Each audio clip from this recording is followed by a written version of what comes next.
I wish you could be inside this forest today. I'm overlooking this forest in South Charlotte, North Carolina. The sun is just starting to rise. The ray of light after 2 days of gloomy gray. It was supposed to rain, but it never did. Isn't that interesting about life? How the weather forecasters will sit there and tell you, this is what's going to happen. This is how you should prepare. This is, and then it doesn't happen. You wake up to a day like today, and here is this incredible ray of light that is just the forest is lit up like it's Christmas. All the different colors. There's leaves still from the past fall, which was maybe six months ago, and the brand new leaves have this lime color to it. It just pops. And see, it's the very, very little things like that where you find the strings of peace, the strings that you can tie together to help create something that you put over your heart, and you can say, it's not going to be such a bad day after all, because look at what's right here in front of me. In fact, I have to tell you what happened with Jazzy and I this morning. The very, very second we entered the forest this morning, there was a rabbit. A rabbit.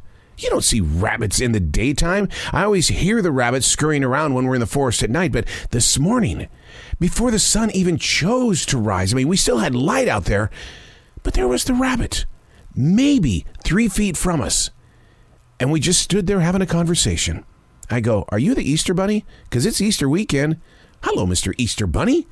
Hey, it's Arrow. This is The Choice. This is what I was writing while the sun was waking up on a brilliant new day. And today we are reading from April 15th, 2022. Today is Good Friday. A celebrated 24-hour period in the world of religion. It also bears the name Holy Friday, Great Friday, Black Friday. It's a celebration of the passion of Christ. He sacrificed his life for the people. The word sacrifice. I had to go to dictionary.com to look up that word. It says sacrifice is surrendering a possession. If sacrifice is surrendering a possession, in digging deeper, we have to figure out what that possession is. Is it of materialistic value? During these modern times, we hear other people speaking of sacrificing their time. I sacrifice my time to be here. I sacrifice this in order for this to happen. I have to ask, is time a possession? Time may have value, but do any of us own time? If so, those many of us do nothing to protect their time. To find a presence in this place of now, and even here, as grateful as I am to be available, does it become selfish when we say, I give my heart to you? That in itself sounds like a sacrifice. A word so overly used, which takes on the image of strength, yet it cheapens its purpose. Grateful for Christ and his sacrifice. The sun rays this morning, the beauty, 2 days of gloom before this, and the weathermen got it wrong. It's the little things that get into our mind, body, and soul. And we don't have to use words like sacrifice in order to make a difference in other people's lives. I realize that we've come from a pandemic where our minds have been sacrificed by the news world and by the worry and the wonder and the uncertainty of what's going on. But when you look up the definition of sacrifice, it is the letting go, the surrendering of a possession. And that word possession is not a happy place in my heart, because possession means materialistic. We all have possessions. I have Native American spirituality tools inside this studio. They are possessions in my life. Will I sacrifice them? Well, if the right medicine man or woman were here, yes, I would allow them to take them. It's a possession that doesn't belong to any of us. It's like time. It doesn't belong to us.